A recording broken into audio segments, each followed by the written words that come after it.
ఎందుకు యేసుప్రభు గాడిద పిల్ల మీదనైనా వచ్చాడు? Why he chose the donkey?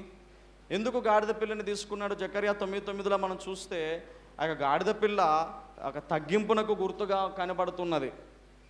రాజులందరూ కూడా దేని మీద ప్రయాణం చేస్తారు?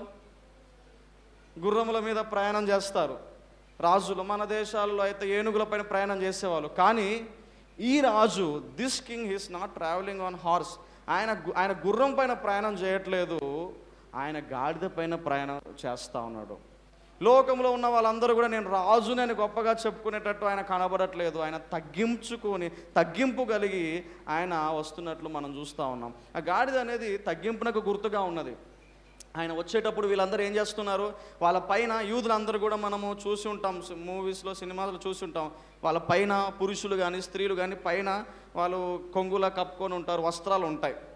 వాటిని అన్నిటిని తీసి, ఇంగ్లీష్ బైబిల్లో క్లోక్స్ అని ఉంది. క్లోక్స్ అని అంటే ఏంటిదంటే పైన కప్పుకున్న ఈ యొక్క వస్త్రాలు తీసి వాళ్ళు దారి పొడుగున పరిచారు. ఎందుకనంటే కార్పెట్ లాగా ఒక రాజు వచ్చేటప్పుడు, ఒక అధిపతి వచ్చేటప్పుడు, ఆయనని ఆహ్వానించేటప్పుడు చేస్తామో ఈయన రాజులకు రాజు, సర్వశక్తిమంతుడు అని చెప్పి వాళ్ళు అక్కడ వేయడానికి ఎక్కడ ఈ కార్పెట్లు ఏం కనిపించలేదు.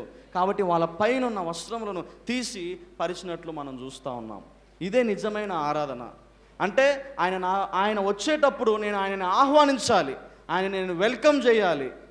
ఒకవేళ నేను తక్కువైనా పర్వాలేదు, నా పైన ఉన్న వస్త్రము లేకపోయినా తక్కువైనా పర్వాలేదు, నన్ను తగ్గించుకొని నా రాజుని నేను ఆహ్వానించాలి అనేదే నిజమైన ఆరాధన.